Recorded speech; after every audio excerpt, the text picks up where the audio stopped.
Fala galera, mais um videozinho do canal Descomplicando o Português. Eu sou a professora Noemi e hoje eu vou te ajudar a descomplicar um conteúdo que é assim essencial, fundamental para a interpretação de textos. E quando eu falo em interpretação de texto, eu me refiro aos textos dos mais variados gêneros, certo? O tema de hoje, então, é noções semânticas ou relações semânticas. O que são essas noções semânticas? A gente vai falar um pouquinho sobre sinonímia, antonímia, homonímia, parônimos, polissemia e ambiguidade, certo?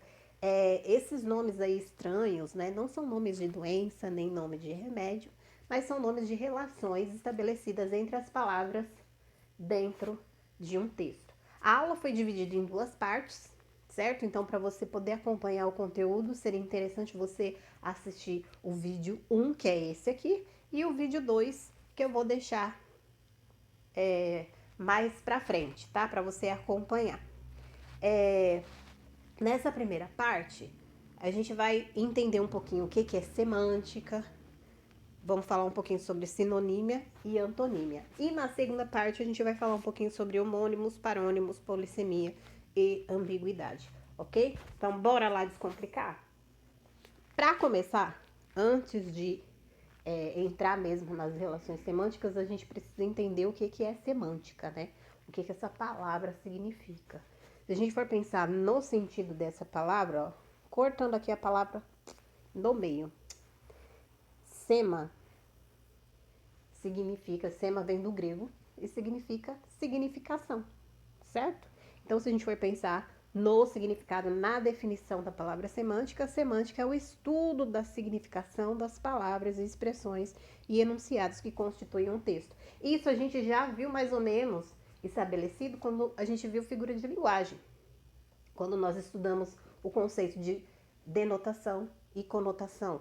Denotação é o sentido literal das palavras, o sentido original das palavras. Conotação é o sentido figurado dessas palavras, a expressividade, transformação do significado dessas palavras de forma mais expressiva. Então, quando a gente estuda metáfora, comparação, antítese, hipérbole, a gente também está se referindo à questão semântica, tá? Mas hoje a gente vai ver outros tipos de relações que as palavras podem estabelecer dentro de um contexto, ok? Então, vamos começar aqui pela sinonímia. A sinonímia vai nos lembrar de uma outra palavra, um outro conteúdo que nós já vimos no ensino fundamental, que é sinônimo. A professora lá do ensino fundamental já trabalhou conceitos, né, de, por exemplo, falecer e morrer são sinônimos. Menino e garoto são sinônimos. Casa e moradia são sinônimos. Então, esses conceitos de palavras que têm basicamente o mesmo significado. Mas se a gente for pensar no conceito de sinonímia, a gente vai entender que vai muito mais além do significado parecido, do significado que é igual, de palavras do mesmo significado. A gente vai entender que a sinonímia tem a ver com palavras que não necessariamente tenham o mesmo significado, mas que dentro daquele contexto elas se aproximam, certo? E pensando nisso, se eu jogar aqui algumas palavras, tanto a palavra casa como a palavra moradia, a palavra lar, teoricamente são sinônimas, mas se eu pensar na carga semântica que essas palavras trazem, eu não vou usar qualquer uma aleatoriamente se eu tiver que construir um discurso, se eu tiver que construir um texto, certo? Eu preciso entender qual é o significado dessa palavra e qual é a intenção que eu quero trazer para esse texto, para esse discurso que eu vou criar. Então, se eu quiser dar ideia de aconchego, se eu quiser dar ideia de carinho, eu não vou usar a palavra casa nem a palavra moradia, eu vou usar a palavra lar, né? Se eu quiser dar a ideia só de lugar para morar, eu vou usar a palavra moradia, não precisa ser uma casa. Se tem moradia, pode ser qualquer lugar em que eu possa me abrigar, certo? Então, eu não posso escolher aleatoriamente essas palavras. A escolha que eu faço das palavras, ela não é aleatória, por quê? Porque a linguagem não é neutra. Assim como a minha intenção ao me comunicar também não é neutra. Eu sempre tenho uma intenção, né? E essa intenção parte do princípio que eu quero que o outro reaja àquilo que eu vou falar ou àquilo que eu vou escrever. E várias formas de reação. E por conta dessa expectativa de reação é que eu vou criar a minha intenção e vou escolher as palavras que eu pretendo utilizar. Então vamos para o exemplo aqui, ó. Menino, garoto, moleque e pivete. Teoricamente seriam sinônimos, né? Mas se a gente for pensar na carga expressiva ou na carga semântica dessas palavras, elas são carregadas de significado. E aí, se eu for pensar, por exemplo, na palavra menino, eu vou entender que a palavra menino se refere a uma criança do sexo masculino ou um ser humano de pouca idade. Já a palavra garoto está relacionada a uma criança, mas está relacionada a alguém que brinca, uma criança que brinca na rua, com os amigos. Agora, a palavra moleque já vai trazer uma carga diferente. É uma carga ligada à travessura, à peraltice, à infantilidade. A gente usa muito a palavra moleque para traduzir a questão da falta de maturidade, né? A questão da infantilidade. Você agiu feito um moleque. Vê se cresce, você age como um moleque, para dar essa ideia, né? Então a palavra moleque já tem um tom um pouco mais negativo. E a palavra pivete, ela ainda é mais negativa, ela ainda traz uma carga um pouco mais pejorativa para o texto, porque ela está relacionada a menino abandonado, meninos de rua, a meninos que praticam coisas ilícitas, certo? Então, tenho 4 palavras, preciso utilizar no meu texto. Qualquer uma delas vai funcionar para o texto? Não. Eu vou escolher a palavra que está ligada à minha intenção comunicativa, certo? Apesar dessas palavras aparentemente, né, a gente trabalhar como se elas fossem sinônimas, certo? Então as palavras não são 100% sinônimas o tempo todo. Tudo vai depender da minha intenção, ok? Observem agora esse exemplo. A gente tem um exemplo aqui de 2 folders. Esses 2 folders indicam uma palestra sobre um determinado tema, num determinado local, numa determinada hora, certo? A gente observar, eles são praticamente iguais, são muito semelhantes, né? A data em que vai acontecer é parecida, o horário também, o local é o mesmo, a forma como está escrita a palavra palestra também é a mesma, só que a gente percebe que tem cores diferentes e o tema é o mesmo, só que com palavras diferentes.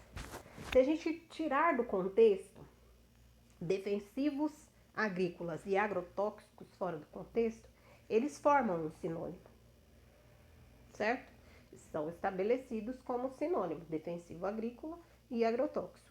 Mas da forma como elas estão colocadas aqui, se eu for observar a palavra especificamente, ó, defensivo e agrotóxico, ligada à cor em que esse folder foi produzido, a cor que foi utilizada, ó, se eu pegar só a partezinha aqui, ó, tóxico, já vai me levar para algo negativo. Já vai me fazer perceber que o contexto vai trazer alguma coisa negativa. E junto com a cor vermelha, que geralmente o vermelho a gente associa ao sangue, à tragédia, né? Então a gente já está associando com algo que não é bom. Então eu já imagino, se o tema é agrotóxico, a palestra provavelmente vai falar mal dos agrotóxicos. Vai ser uma palestra contra os agrotóxicos. Agora, se eu observar defensivos agrícolas associada à cor verde, que é uma cor ligada à esperança, que é uma cor ligada a algo positivo, o que eu vou pensar? Que defensivos serve para defender. Então, a palestra, provavelmente o palestrante vai falar a favor desse produto, ok? Então, para a gente entender que nem sempre as palavras sinônimas, elas vão traduzir esse contexto sinônimo o tempo todo, certo? Elas não são 100% sinônimas, existe uma carga expressiva, uma carga semântica e, como eu falei para vocês, vou repetir, toda a intenção não é neutra. A nossa intenção sempre está carregada de algo, a gente sempre quer influenciar em alguma coisa, certo? Seja qual for a razão. Próximo. Vamos para o próximo. Hiponímia e hiperonímia. Essas duas relações, elas estão ligadas à questão do sentido e da sinonímia também, tá? É como se elas fizessem parte do mesmo processo. O que são essas palavras? São duas relações de palavras que se estabelecem entre pares de palavras ou expressões, sendo uma delas de sentido mais restrito e a outra de sentido mais amplo. Então, se eu pegar o significado aqui, ó, cortando a palavra de novo, hipo e hiper. Vamos começar por esse aqui, ó. Hiper lembra maior, então palavras de sentido mais amplo. E hipo lembra menor, palavras de sentido restrito. Vamos entender como isso funciona no exemplo aqui, ó. Eu deixei bem separadinho. Então, hipo menor e hiper maior. Vamos começar aqui pelos hiperônimos. Palavras de sentido maior, ó. Palavra animal. Pode ser qualquer um. Tem uma vastidão, uma imensidão de espécies de animais, certo? Mas se eu restringir, cachorro. Então, hiperônimo é animal, que é a palavra mais ampla, e hipônimo é cachorro, que é a palavra mais restrita. O mesmo acontece com a palavra esporte.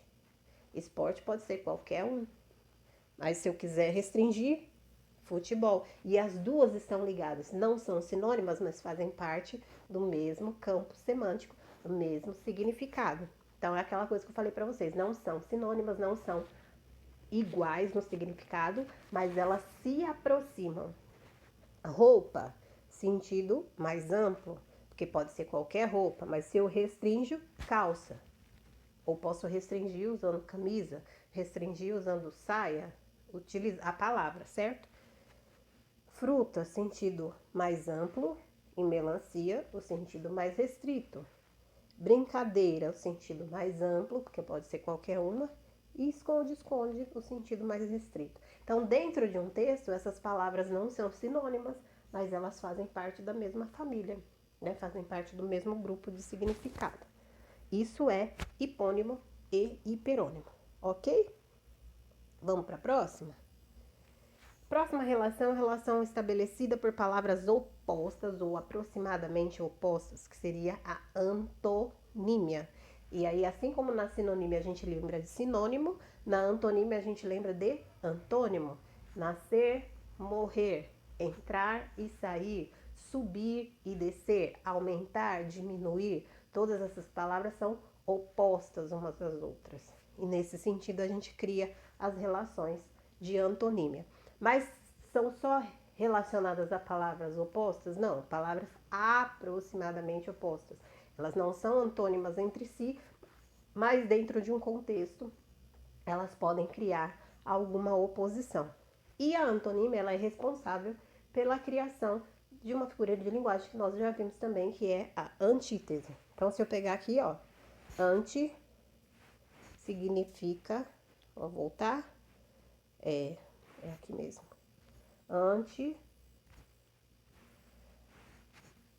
Vou cortar a palavra aqui, ó, para dar a ideia de contrário.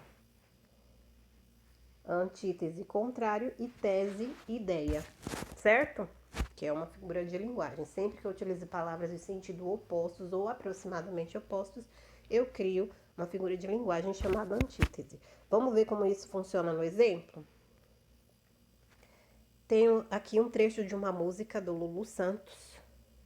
E aí a gente tem a seguinte expressão: não existiria som se não houvesse o silêncio, não haveria luz se não houvesse a escuridão. A vida é mesmo assim, dia e noite, não e sim. Se eu pegar algumas palavras aqui, ó, eu tenho oposição direta entre luz e escuridão. Tenho oposição direta entre dia e noite. E tenho oposição direta entre não e sim, certo? Mas eu tenho uma oposição aproximada. Se eu pegar a palavra som e a palavra silêncio, certo? Se eu pensar num antônimo para silêncio, O antônimo de silêncio não é som. O antônimo de silêncio é barulho. Mas nesse contexto, o autor utiliza a palavra som e ele acaba se aproximando na questão de oposição, aproximando esses opostos. A mesma coisa acontece aqui, ó, com luz e dia e escuridão e noite, certo? Luz associada a dia, sinonímia, escuridão associada à noite e dia como oposto de escuridão, noite como oposto de luz, certo? Então a gente tem todo esse jogo de palavras aqui dentro desse contexto. E aí a gente vai parar por aqui, né? Virar no próximo vídeo as outras relações semânticas. Espero que vocês tenham entendido. Vamos só relembrar aqui, ó. Sinonímia, palavras com o mesmo sentido, né? Palavras de sentido aproximado. E aí a gente tem que pensar que nem sempre as palavras são 100% sinônimas. Eu posso ter uma aproximação desses sinônimos, certo? E na antonímia o processo é o mesmo. Palavras de sentidos opostos e nem sempre elas são 100% opostas. Eu posso ter uma aproximação nessa oposição. A gente vai ver, tem um exemplo aqui que eu tinha esquecido de mostrar, para vocês perceberem como é que isso funciona na publicidade. A sinonímia na publicidade e a antonímia também. Ó, a gente tem aqui a capa da revista Super Interessante e como capa o tema é Por que o tomate custa tão caro? Uma época aí que o tomate estava num preço absurdo. E aí a gente percebe o tomatinho aqui, ó, com a metade de ouro, certo? Ele faz uma comparação aqui e essa comparação gera essa sinonímia. Tomate e ouro não são sinônimos. As duas palavras não são sinônimas, mas o valor que o tomate estava tão caro que parecia que a pessoa ao comprar o tomate estava comprando ouro, está valorizado demais, como o ouro é valorizado, certo? Então, nesse sentido, se criou uma sinonímia.